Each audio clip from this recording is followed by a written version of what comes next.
ลาชนีใกล้ถึงเราก็แบบเร็วหน่อย faster baby อะไรเงี้ยฉันรู้สึกแบบว่าแบบมันชนอะไรสักอย่างข้างในอะจากตอนแรกแบบอะไรอย่างงี้ใช่ปะกลายเป็นแบบกูทนจนให้แม่งจบอะสรุปกูตาย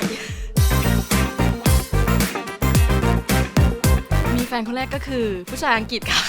เราก็เลยทุ่มเทให้เขาด้วยการแบบจัดเต็มเลยค่ะพรีเมียมโบจ็อบ6 ครั้งต่อวันเมื่อก่อนนานๆทีเจอกันเพราะว่าเราแยกกันอยู่ถึงเวลาที่เราแบบได้เจอกันสักทีเราก็ไปที่บ้านเขาเย็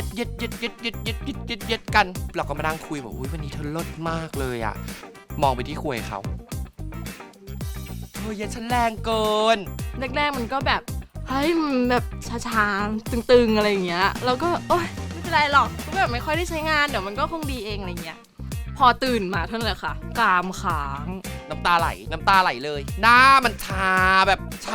โอ้ยในมุมของผมเนี่ยเซฟเซ็กเนาะคงแบ่งเป็น2เรื่องใหญ่ๆคือความปลอดภัยทางกายแล้วก็ความปลอดภัยทางใจเราต้องมั่นใจว่าคู่ของเรายินยอมจริงๆหลายๆครั้งเนี่ยเราคุยเรื่องของโรคติดต่อทางเพศสัมพันธ์กันเยอะเนาะแต่หลายๆคนเนี่ยมองข้ามเกี่ยวกับเรื่องของอันตรายที่เกี่ยวกับอวัยวะเช่น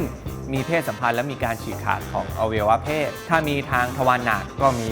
แผลที่ทวารหนักอย่างนี้เป็นต้นอันตรายที่เกิดจากการมีเพศสัมพันธ์เนี่ยมันก็มี2แบบเนาะตั้งใจกับไม่ตั้งใจ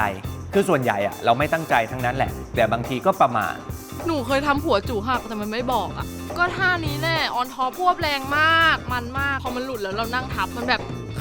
หักแบบปึ๊กไปอย่างเงี้ยที่คุยกันเยอะๆก็คือ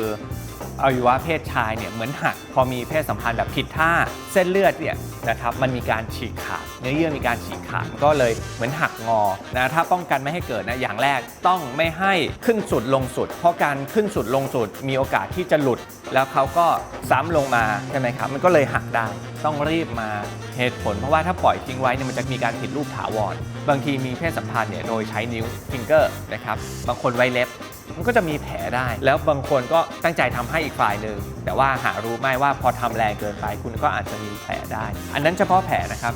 ยังไม่รวมว่านำเชื้อโรคไปด้วยเพราะนั้นทุกครั้งหมอจะบอกว่ามีเพศสัมพันธ์นะคุณไปล้างมือให้สะอาดก่อน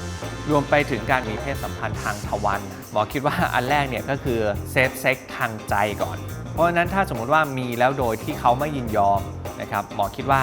ไม่ควรแต่ถ้าสมมุติว่าคุยกันเรียบร้อยแล้วว่ามีนะครับหมอคิดว่าอันแรกเนี่ยต้องให้ไม่มีการติดเชื้อต้องระวังไม่ให้เกิดแผลเหตุผลนะครับเพราะว่าทางทวารหนักเนี่ยขยายได้ไม่เท่าช่องคลอดเนื้อเยื่อเนี่ยก็จะเป็นเนื้อเยื่อที่บางกว่าเนื้อเยื่อในช่องคลอดเพราะนั้นเกิดแผลได้ง่ายกว่าพอเข้ามาปุ๊บเนี่ยตูดมันจะแสบๆต่อให้เราใส่เจลหล่อลื่นหรืออะไรก็แล้วแต่มันจะมีความแห้งอยู่ในนั้นถ้าจังหวัดนี้คนเป็นลุกเนี่ยก็พวดกระพาเข้าไปเลยนะวันนั้นนะเฟลมันจะเจ็บจนมันปวดแล้วบอกเลยนะว่ามันปวดยาวบางทีเราเจอแมทตอนสมัยเราเรียนมหาลัยนะเราเจอแบบรุ่นพี่อะซ้ำเหย่เราอยู่ใช่ไหมพี่ตบหน้าเหมือนอะไรพี่ตบหน้าเหมือนอะไรตบเลยค่ะอะไรเงี้ยเขาตบเบาๆอย่างเงี้ยตบแบบอย่างเงี้ยตบแรงๆค่ะพี่แล้วก็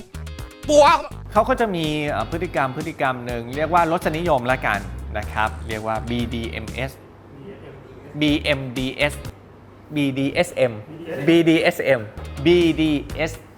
ใช่ไหมครับคืออาจจะมีรสนิยมใช้ความรุนแรงใช้เทียนหยดแส้ฟาดบางคนมีบีบคออะไรด้วยคือแฟนหนูชอบมากก็ลองดูอะไรก็ได้ตบก็ได้บีบคอก็ได้แล้วมีตอนนึงอ่ะมันบีบแรงมากเราก็แบบแล้วยิ่งตีมันยิ่งทำแรงมากจนเรารู้สึกว่ามันหายใจไม่ออกจากควยที่มันตั้งอยู่อย่างเงี้ยมันโหดจนไม่รู้จะเป็นยังไงแล้วว่าแม่เท่าที่หมอทราบพวกนี้เนี่ยต้องระวังให้ดีเพราะมันเกิดอุบัติเหตุได้เวลามีเพศสัมพันธ์อย่างเนี้ยเขาจะมีคีย์เวิร์ดที่ถ้าไม่ไหวเนี่ยพูดคำนี้ปุ๊บคู่ของคุณจะหยุดสมมุติว่ามีเพศสัมพันธ์อยู่สมมุติบีบคอนะต้องพูดว่าแบบกะเพราหมูกรอบอย่างเงี้ยคือหยุดเลยกลายเป็นว่าหลังจากวันนั้นน่ะเราไม่ได้มองเรื่องนี้เป็นเรื่องความสนุกเลยคือผู้ชายต้องระวังนะคะเพราะว่าบีบไปบีบมาเลยนะเอาจริงตายเด้อก็เรื่องของความรุนแรงทางร่างกายแล้วกันนะครับหมอก็อยากจะให้ระวังไว้ 1. ต้องปลอดโรคต่อมาก็คือ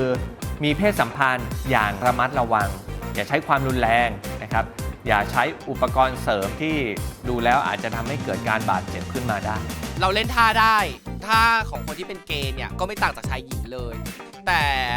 ไม่ใช่พี่ลุกควรระวังรับก็ควรจะเซฟลุกด้วยนะคะบางที คือการคอมมิวนิเคตสำคัญมาก อันนี้ซีเรียสนะ ให้ความสำคัญมากนะ เพราะว่าอย่างที่บอกว่าเซ็กอะยูต้องแม้ยูจะไม่ใช่แฟนอะเป็นแค่นัดดีลอะยูก็ต้องมีความสุขทั้งคู่ถูกปะมันถึงจะประสบความสำเร็จอะถ้าเกิดเราแบบฝ่ายใดฝ่ายหนึ่งเจ็บแล้วว่าอีกฝ่ายหนึ่งแบบเฮ้ยกูใกล้แล้วว่ามึงทนหน่อยอย่างเงี้ยไม่ได้นะเว้ยเพราะว่ามันก็เหมือนการทำกิจกรรมร่วมกันอย่างอื่นอะกินข้าวเราก็อยากกินอร่อยด้วยกันใช่ไหมเซ็กก็เหมือนกันอะเราก็อยากทำอะไรที่มันมีความสุขด้วยกันอะ เรื่องของการมีเพศสัมพันธ์เนี่ยเป็นเรื่องธรรมชาติ อย่างไรก็ดีการมีเพศสัมพันธ์เนี่ยหมออยากให้มีเพศสัมพันธ์อย่างปลอดภัยทั้งกายทั้งใจเอาแต่พอดีขอบคุณครับ